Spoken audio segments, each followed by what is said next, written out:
Teater Dharma Nusantara bekerja sama dengan Bhinneka Karya Production mempersembahkan drama audio dengan judul Matahari Esok Pagi.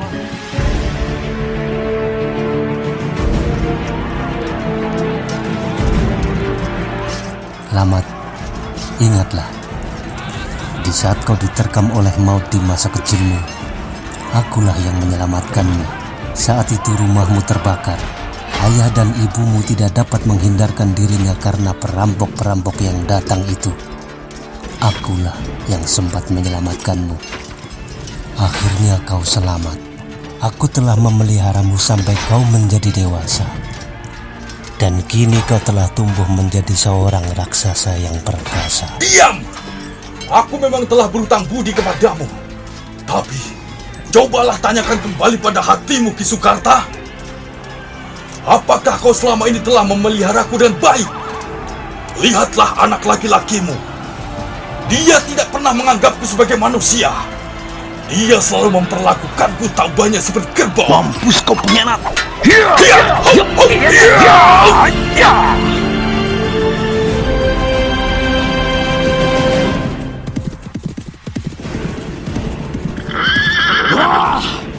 Kalian tidak perlu menunggu Manguri yang terluka. Kalau kita berhasil, ia pasti dapat kita selamatkan. Tetapi, kalau kita mati dicincang orang-orang di sini, Manguri dan ayahnya akan mengalami nasib serupa.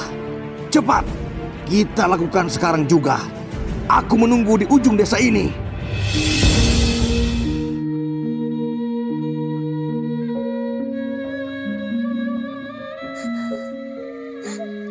Aku akan mati.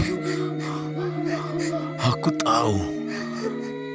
Dan hampir seluruh orang kepada pun tahu bahwa aku telah melakukan kesalahan yang besar terhadapmu.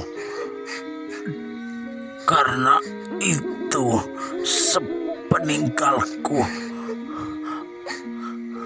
aku serahkan Sindansari kembali kepadamu. Aku minta sebelum ajalku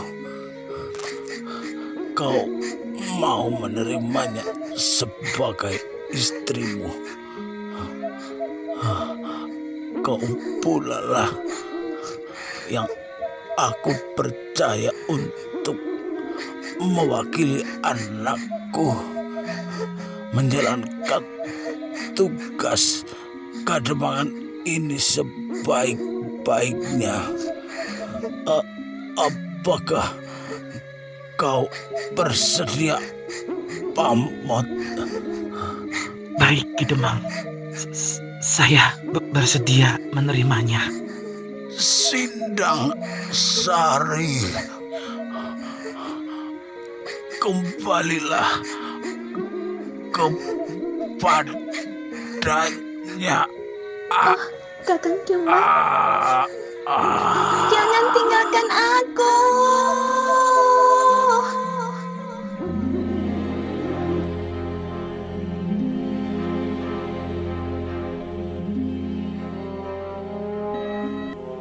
Kisah ini berlatar belakang puncak kejayaan kerajaan Mataram Islam di bawah kendali kekuasaan Raden Mas Rangsang yang kemudian bergelar Solotan Agung Hanyokro Kusumo.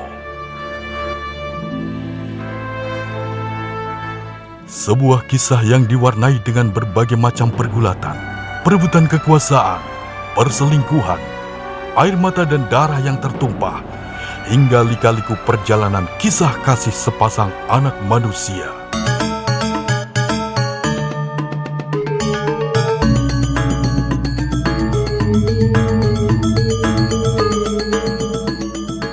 Naskah karya S.H. Mintarja, disusun dan diolah oleh Adi Baskara, ilustrasi musik dan penata rekam NW, sutradara Bay Wirorejo.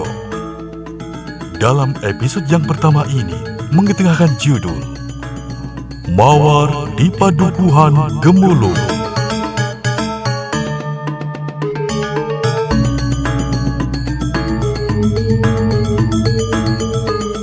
Dalam serian kedua ini didukung oleh para pemain Hana sebagai Wuri, Titin Anjani sebagai Nyai Wirataba, Imayati sebagai Sindang Sari, Mika sebagai Sasi, Maswin sebagai Kiwaruju, Derry sebagai Manguri, Diki Wijaya sebagai Pamut, dibantu oleh Nata Lydia dan Putri.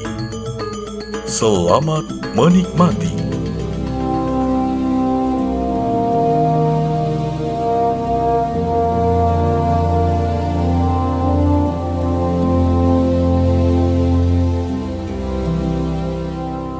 Demikianlah, Nyai Warsi yang tidak lagi mengindahkan tata krama itu bergegas meninggalkan rumah Nyai Wirataba. Meskipun demikian, Nyai Wirataba masih mengantarkannya hingga di depan pintu. Namun ketika tamunya itu telah melintasi halaman rumahnya dan turun ke jalan, maka ia segera kembali masuk.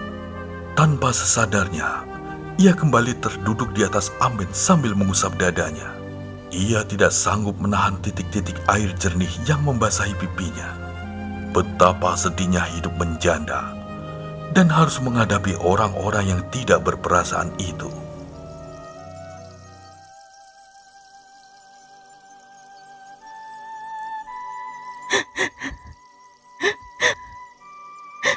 Kakang Wirataba, rasanya baru kemarin kita tertawa bahagia bersama. Hingga detik ini pun aku masih sulit mempercayai bahwa kau telah meninggalkan kami. Kau pergi terlalu cepat, Kakang. Dan sekarang, lihatlah keadaanku dan Sindang Sari.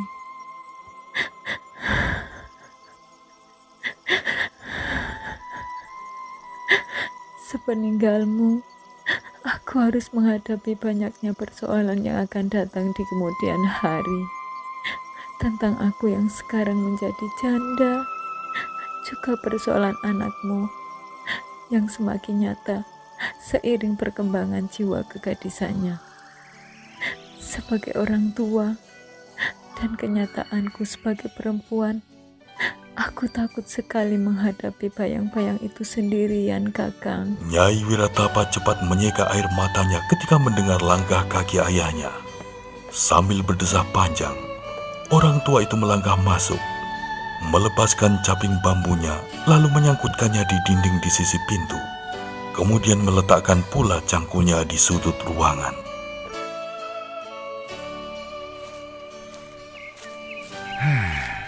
Panasnya bukan main. Ayah haus. Mari minum dulu, Ayah. Segar sekali. Di mana anakmu? Keluar, Ayah. Udara panas sekali. Sebaiknya anakmu tinggal di rumah saja. Ya, Ayah. Aku akan memberitahukannya nanti. Panas yang tajam dapat menimbulkan penyakit. Apalagi anakmu, dia kan belum biasa berada di sawah dan berjemur di terik matahari. Baiklah, Ayah. Biarlah nanti aku katakan pada Sindang Sari.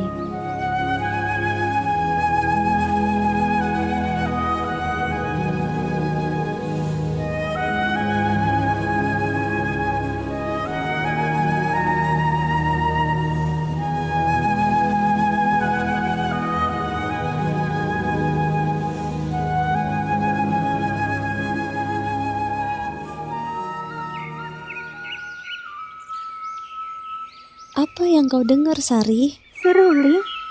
Siapakah yang meniup seruling itu? Di sini hampir setiap orang dapat meniup seruling. Aku pun bisa. Pindan, Sasi, Wisesa, dan masih banyak lagi lainnya. Aku belum pernah mendengar suara seruling seperti ini. Lagu apakah yang dimainkannya? Entahlah. Agaknya ia asal-asalan membunyikan serulingnya tanpa paugeran yang ada. Bukan dandang gula, tetapi juga bukan yang lain. Mirip seperti Asmaradana di awalnya, tapi kemudian berpindah pada Pangkur. Agaknya ia tidak mengenal jenis-jenis gending. Ya, benar. Tetapi justru dengan demikian, perasaannya dapat bebas mengembara di dunianya, tanpa kekangan yang dapat membatasi sayap-sayap yang telah berkembang terbang tinggi ke langit 7. Kau lucu, Sari. Suara itu datang dari balik gerumbul dekat tarik di sudut pategalan itu. Siapakah yang sering berada di sana? Anak-anak kecil sering mengembala kambing di sana. Kadang-kadang kakak mereka sering beristirahat, berteduh pula di sana. Oh, yang sering bermain seruling di sudut pategalan itu adalah Pamot. Tidak hanya Pamot, juga Windan dan Wisesa. Jadi, yang bermain seruling itu siapa? Mungkin Pamot, mungkin Windan, bisa jadi Wisesa, atau mungkin juga yang lain.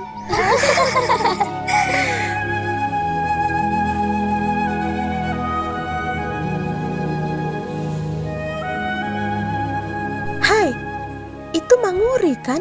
Iya, dari mana dia? Tentu dari sawah. Dari mana kau Manguri? Seperti biasa, aku dari sawah.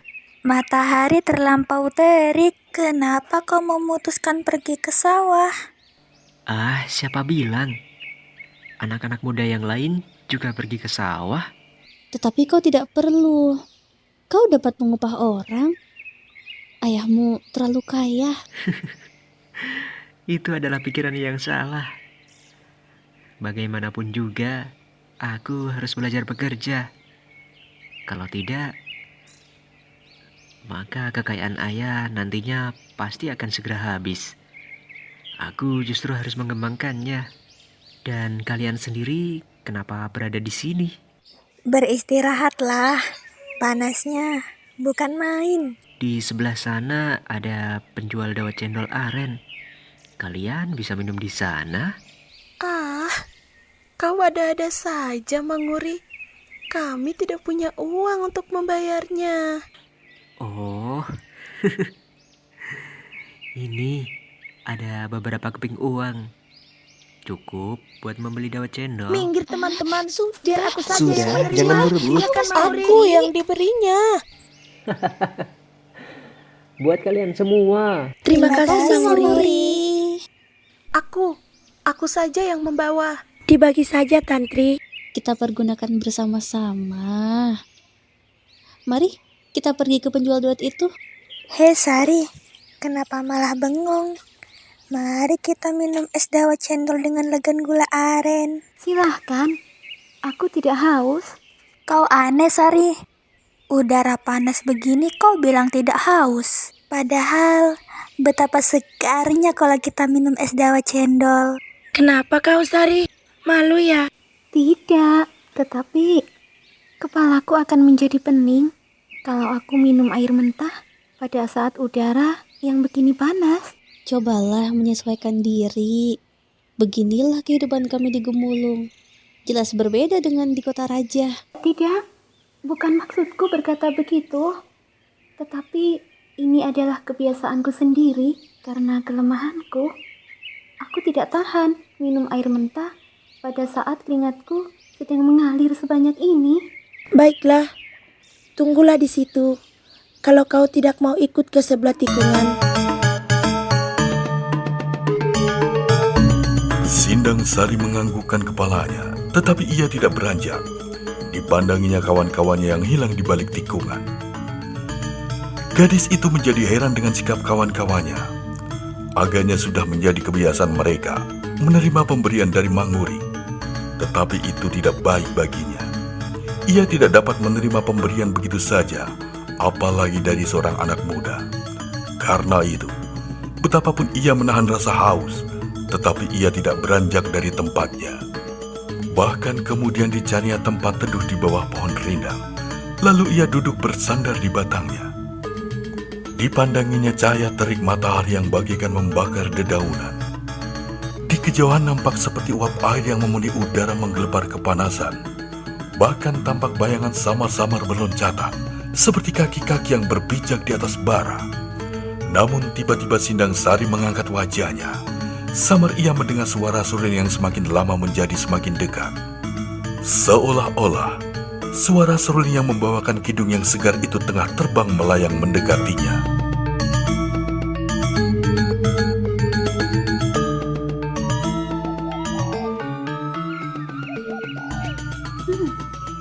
Suara seruling itu lagi. Sepertinya tidak terlalu jauh. Sepertinya aku berjalan ke arah yang benar.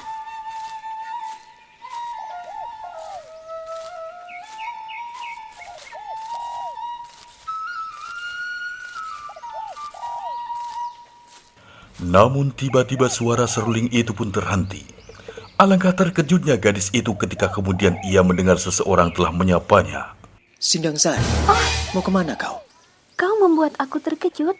Hampir saja aku terjun ke parit ini. Kenapa kau menyusuri parit itu? Apakah sawah kakekmu kering? Tidak, aku tidak sedang mencari air. Lalu kenapa kau menyusuri tanggul itu? Kaukah yang baru saja bermain dengan serulingmu itu? Iya Sari, kenapa dengan bunyi serulingku? Tidak apa-apa, hanya saja caramu bermain seruling agak berbeda dengan teman-teman yang lain. Lalu di mana bedanya? Kau tidak mengikuti ikatan-ikatan gending yang sudah ada. Mungkin aku memang tidak dapat memahami gending-gending itu. Atau mungkin karena aku tidak puas dengan paugeran yang ada. Agaknya itulah yang menarik. Kemarilah. Halaman ini adalah halaman kakekku. Karena kakek sudah terlalu tua dan tinggal bersama ayah ibuku, maka halaman ini menjadi kosong. Terima kasih.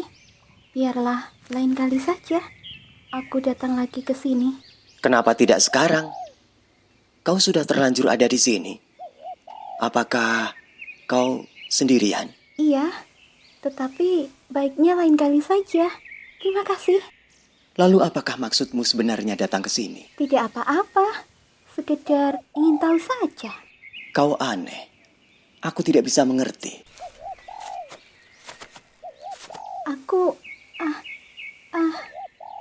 Aku mau pulang saja.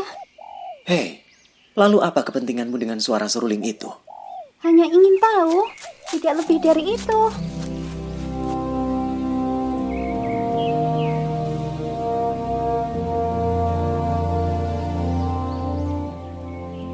Lihatlah kawan-kawan, bukankah itu Sindang Sari? Sari, dari mana kau?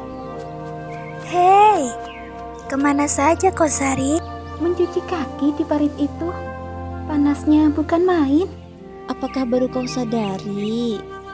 Salahmu sendiri. Kenapa tidak mau minum bersama kami? Alangkah segarnya. Justru karena panasnya bukan main itulah, maka aku tidak berani minum air mentah.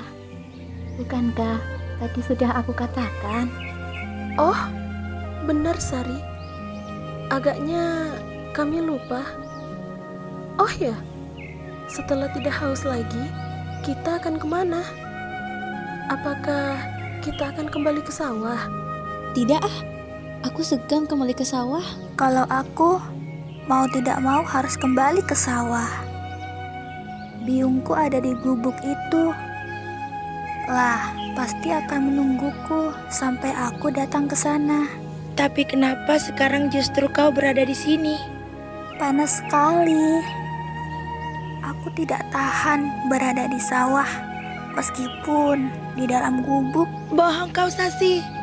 Setidaknya kau tahu kalau Manguri pasti akan lewat lagi. Tentu tidak. Aku tidak tahu sekarang ini Manguri ada di sawahnya atau justru sudah pulang. Bohong. Bohong kau Sasi. Sudah, jangan menggangguku. Aku akan kembali ke sawah. Dan sebentar lagi Manguri akan menyusulmu. Tahu kalian nakal.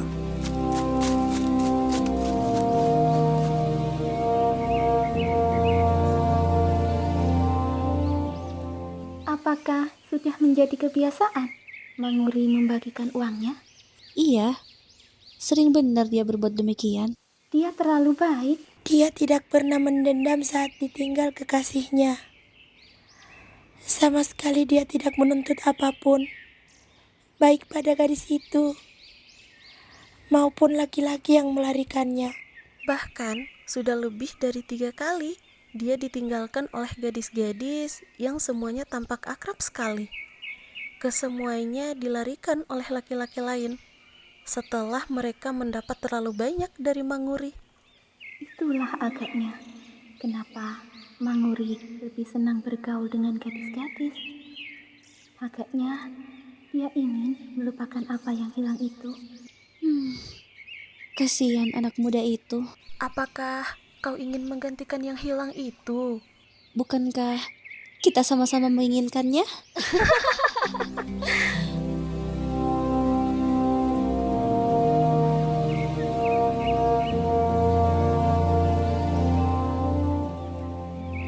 Sindang Sari tidak dapat ikut tertawa, karena memang ia tidak mengerti apakah yang harus ditertawakannya.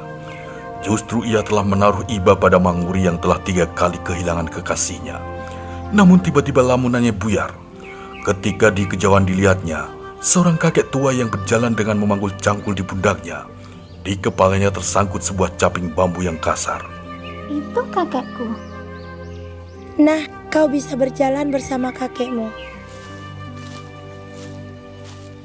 Pulanglah Sari, ibumu menunggumu. Aku akan pergi ke sawah bersama kawan-kawan, kakek. Pulanglah, kau harus membiasakan dirimu sedikit demi sedikit, supaya kau tidak sakit. Aku mau pulang saja. Kalau begitu, baiklah Sari. Pulanglah. Mari Tantri, Wuri. Mari kek, kami duluan. Iya, silakan Ger. Kau belum terbiasa membakar diri di terik matahari, Sari. Pulanglah. Iya kakek, sekarang juga aku pulang. Maka ketika orang tua itu telah meneruskan perjalanannya ke sawah, Sindang Sari itu pun kemudian berjalan pulang. Nah, bagaimanakah kisah selanjutnya? Nantikan jawabnya pada seri mendatang. Sampai jumpa dan salam budaya.